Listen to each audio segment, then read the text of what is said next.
All right, so now we are going to make my version of gluten-free ramen. Let's give it a shot. Okay, so first of all, you gotta have the ramen. That's obvious, it's the starter. Next thing you gotta get, organic brown rice and quinoa, fusilli. I guess that's a kind of pasta. The more you know.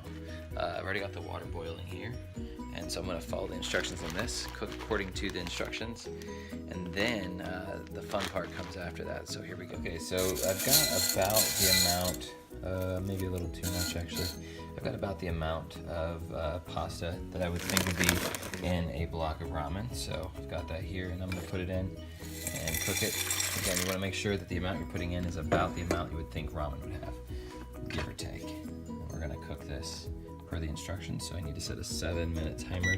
The trick with gluten-free pasta is you want to crank the temperature up and let it make sure it's violently boiling before you add the pasta. And then after you add it, you want to do the lowest number on the package, otherwise you run the risk of it overcooking, and overcooked ramen or overcooked gluten-free anything is awful.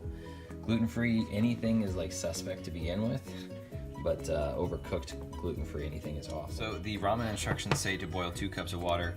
That says more than 2 cups. So I'm going to measure out 2 cups. Be safe and careful at this point. This is where you could probably incur some injuries if you're not careful, or gloves and hazmat suit and all those things, just to make sure you're safe. And then you're going to strain the rest of it, which I need 2 hands for. Okay, so we've got the pasta strained. I've got the leftover water. I'm going to take the packet that's in there, all of that sodium, and put it in the water and stir it up. Alright, and goes the chicken flavor. I wonder what they put in the chicken flavor to make it taste like chicken. For some reason I feel like it's probably not chicken, because I don't know if chicken like has a salt form. Okay, I would suggest doing a little bit less than 2 cups. I tasted the broth. It's not bad. It tastes pretty darn good actually, but I would do less than 2 cups in. I think probably a 4th cup or so boils off. So I should have done 1 3/4 cup. Anyway, so we're gonna add that to the pasta, and we're gonna spill it all over the floor while we do it. I'm gonna go ahead and leave out a 1/4 cup. Nah, screw it, I'll just put it in. Okay, now I'm going to give this to the children, and we'll see if they think it tastes good. All right, Miss G Free. What you think? Oh, you gotta get a little bit of that. Get a little bit of that broth with it. You gotta get a little.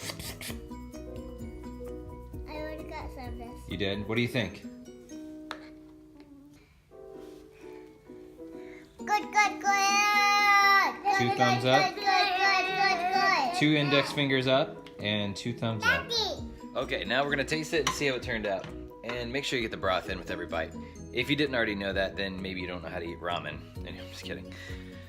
Got some broth, got some gluten-free noodles. Here we go.